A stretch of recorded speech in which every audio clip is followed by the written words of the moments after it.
Alors je me dis, je vais prendre un tabouret, le mien, puis on avait un trou au milieu. Et puis je me dis, je vais faire passer la tête du canard et hop, l'étouffer. Avec les olives, les étouffer. Bon, il y a d'autres méthodes, hein. Ça m'a pris minimum 45 minutes.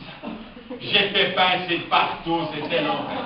Alors, dernier canard étouffé, soi-disant, j'apprends mes petits canards, je les mets dans une espèce de cachot, parce qu'il n'y avait pas d'hygiène comme maintenant, hein. Je les amène au garde-manger, au fourneau, oui chef, ça allait au fourneau, hop, le coup de feu. Il faisait 52 degrés, la première chose qu'on faisait, c'est serrer le foulard. Tellement on transpirait, mon pauvre ami le foulard, 2 fois par jour, il était au... Mais c'est pour ça qu'on mettait des foulards, c'était pas climatisé, hein.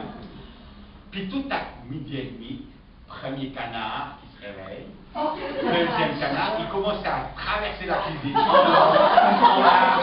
Hey, j'ai cru que j'allais me faire tuer par chef. Il y avait des plumes partout, c'était l'enfer. Alors je peux vous dire que depuis ce jour-là, je sais ce que ça veut dire. Un canard à l'étouffer, c'est-à-dire qu'en Suisse, c'est interdit. Ils s'en foutaient royalement, lui. Hein. En Suisse, on doit tuer l'animal, le saigner.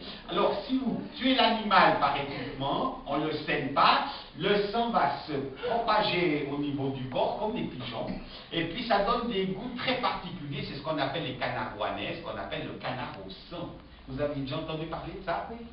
C'est un très bon produit. On a les pigeons qui viennent bien sûr de France, qui sont étouffés. Et puis une particularité du pigeon, il n'a pas de fiel, c'est-à-dire de vésicule biliaire. C'est comme le cheval. Nous ne faisons pas de cheval, mais ceux qui font du cheval, ceux qu'on en mangé, faites attention, c'est une viande un petit peu doucerâtre.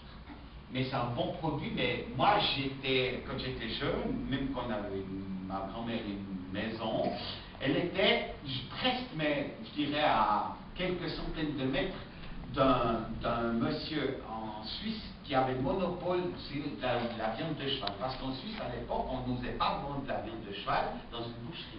Ça fait